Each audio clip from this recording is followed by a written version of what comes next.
오늘 이 할머니가 들려줄 이야기는 아마 우리 집안에서 가장 슬프고도 가장 아름다운 이야기일 거예요. 우리 손자 지우는 어렸을 때 늘 물었지요. 할머니의 보물 창고는 어디 있어요? 하고 말이에요.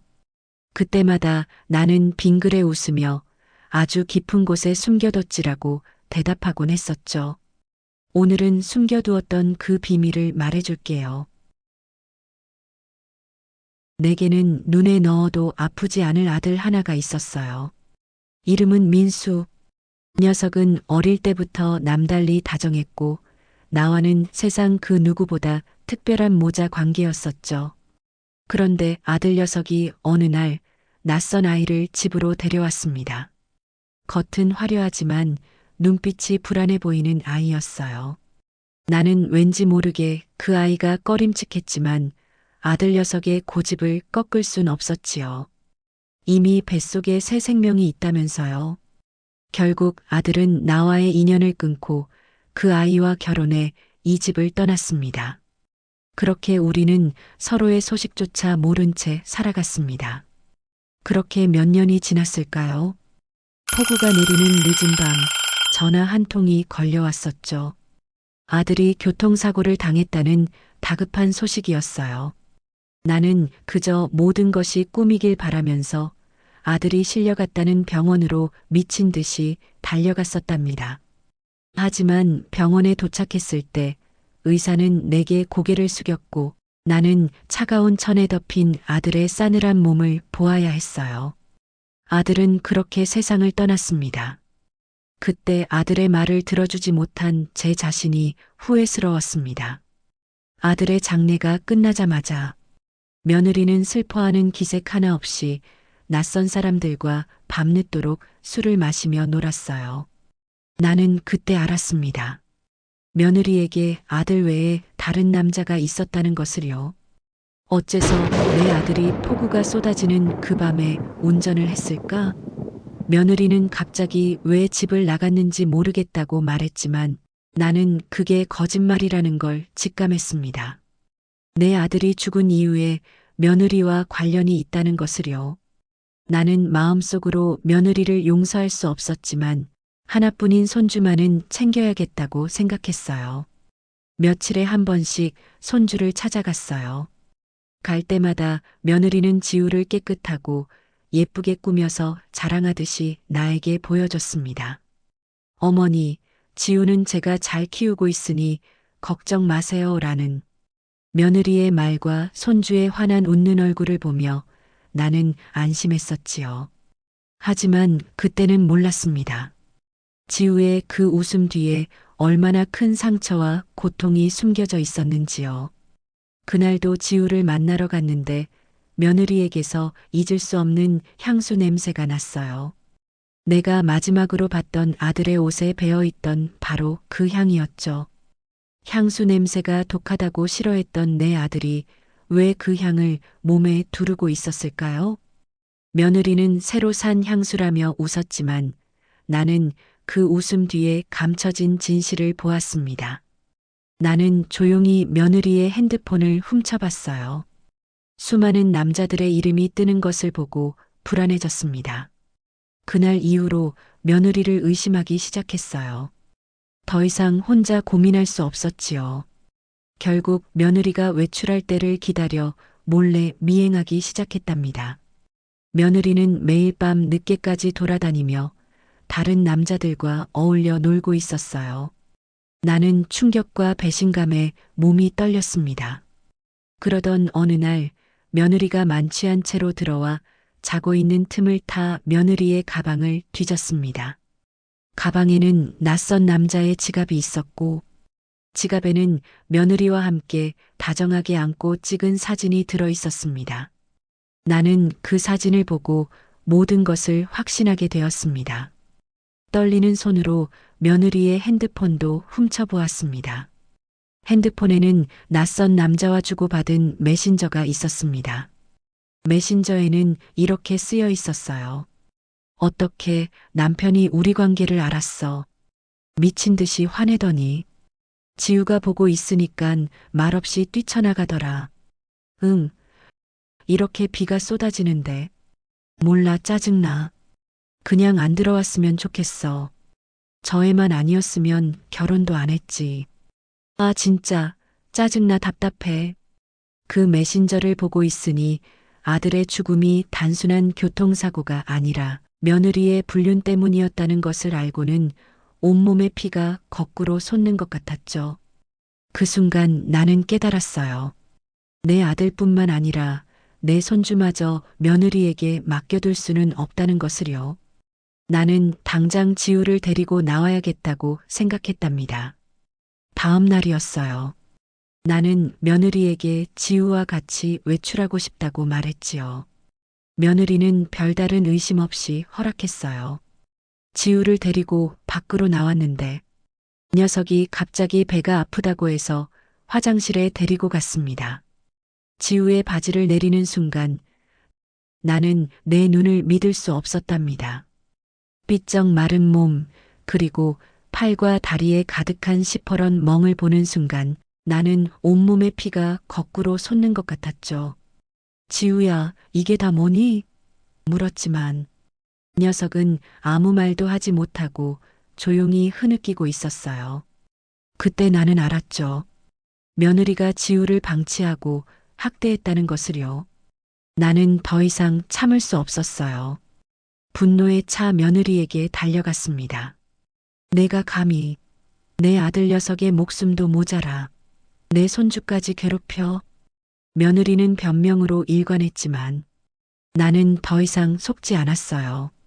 그 자리에서 며느리를 밀치고 손주를 안아들었어요. 그리고 며느리에게 단호하게 말했지요. 이 아이는 오늘부터 나와 살 것이다. 내 손주를 건드렸다간 너를 감옥에 보낼 테니 그리 알아. 지우는 처음 며칠 동안은 제대로 걷지도 잠을 자지도 못했어요.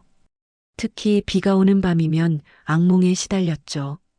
나는 그런 녀석의 멍든 마음을 쓸어주며 할머니가 늦게 와서 미안하다고 속삭여줬습니다. 시간이 지나면서 지우는 조금씩 안정을 찾아갔어요. 나를 엄마처럼, 아니, 엄마 그 이상의 존재로 믿고 따르기 시작했습니다. 나는 그동안 모아두었던 돈으로 지우를 위해 작은 전원주택으로 이사를 했습니다. 지우에게 세상에서 가장 안전하고 행복한 보금자리를 만들어 주었습니다. 우리는 함께 텃밭을 가꾸고 소박한 식사를 나누며 세상에서 가장 행복한 시간을 보냈어요. 사실 아들이 집을 나간 뒤 작은 가게를 운영하며 돈도 꽤 많이 모았습니다. 그 돈으로 아들 대신 손주에게 많은 걸 해줄 수 있어서 기뻤어요. 지우가 내게 온 뒤로는 모든 것이 달라졌어요. 녀석은 나에게 효도를 한다며 동네 어르신들 심부름도 하고 가게일도 도우며 용돈을 받았어요. 녀석은 그렇게 번 돈을 꼬박꼬박 저금통에 모았습니다. 나는 왜 돈을 모으냐고 물었더니 지우가 이렇게 말했어요. 나중에 이 돈으로 우리 할머니에게 제일 예쁜 옷을 사드릴 거예요. 그 말을 들은 나는 얼마나 울었는지 모르겠습니다. 나는 그때 깨달았어요. 지우의 작은 마음이 내 삶에 얼마나 큰 기쁨이 되는지요. 그때부터 나는 지우에게 받은 그 마음들을 소중히 모아두기 시작했어요. 우리는 그것을 우리만의 비밀 창고라고 불렀지요. 지우의 마음은 내 가게가 주는 물질적인 풍요와는 비교할 수 없는 가장 값진 보물이었습니다. 그렇게 행복한 나날을 보내고 있던 어느 날이었어요. 며느리가 내가 사는 동네를 기웃거렸죠. 나는 그때 직감했답니다. 아들 녀석의 보험금이랑 재산을 모두 다 탕진했구나. 이제 남은 건 내 돈뿐이겠구나. 며칠 동네를 기웃거리더니 내게 전화를 걸어왔습니다. 어머니, 저 지우 엄마예요. 이제 지우를 제가 키우고 싶어서요. 나는 며느리의 뻔뻔한 말에 소름이 끼쳤어요. 그 아이가 원하는 것은 지우가 아니라 내 돈이었으니깐요. 나는 단호하게 거절했어요. 이 세상에서 너는 다시는 지우의 엄마가 될 수 없다. 다시는 연락하지 마라. 내 말에 며느리는 본심을 드러냈지요. 어머니, 제가 지우를 데려가면 어쩌시려고요? 지우는 법적으로 제 아들이에요. 며느리가 협박했어요. 하지만 나는 더 이상 두렵지 않았습니다. 나는 이제 약한 할머니가 아니었으니까요. 나는 지우를 지키기 위해 무슨 일이든 하기로 결심했답니다. 며느리는 내가 없는 틈을 타 우리 지우를 납치했어요.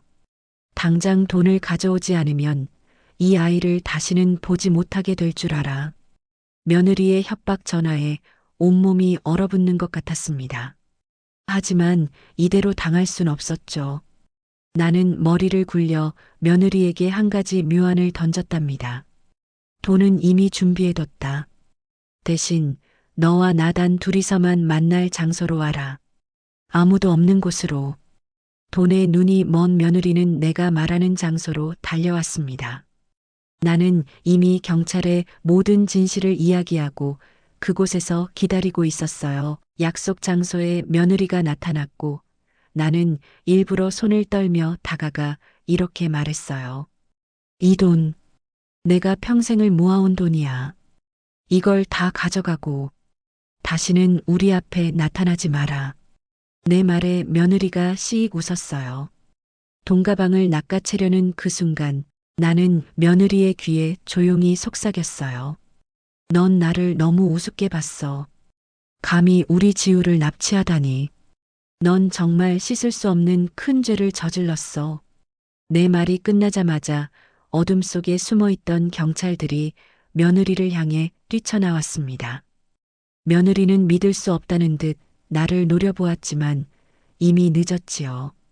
모든 진실을 밝히는 나의 증언과 지우의 증언으로 며느리는 자신의 죗값을 치르게 되었답니다. 지우와 나는 다시 한번 서로를 지킬 수 있었어요. 이제 우리 지우는 멋진 어른이 되었고 나는 덕분에 걱정 없이 살고 있습니다. 하지만 나는 아직도 종종 생각한답니다. 그 시절 지우가 나를 위해 작은 손으로 모았던 동전들의 가치 말이에요. 나는 그 비밀 창고를 여는 것을 아꼈어요. 그 안에는 돈 이상의 귀한 보물들이 들어있으니깐요. 그러던 어느 날이었어요. 녀석이 할머니, 저랑 같이 어디 좀 가요라고 말하더군요. 지우가 나를 데리고 간 곳은 아주 크고 예쁘게 정원이 꾸며진 주택이었어요. 한쪽에는 멋진 창고가 하나 있었는데 그곳이 우리들의 새로운 비밀 창고라고 말했답니다. 녀석은 그 창고 문을 조심스럽게 열고는 내게 그 모든 것을 다시 내밀며 이렇게 말했습니다.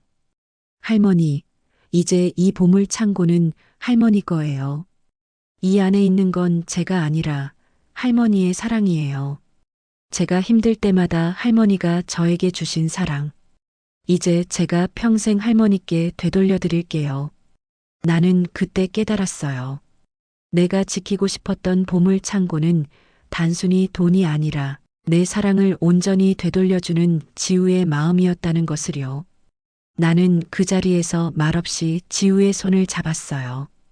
후회와 상처로 가득했던 내 인생이 비로소 완성된 기분이었습니다.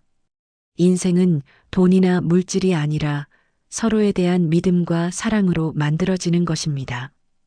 그리고 진정한 가족은 혈연이 아니라 마음이 통하는 사이라는 것을요.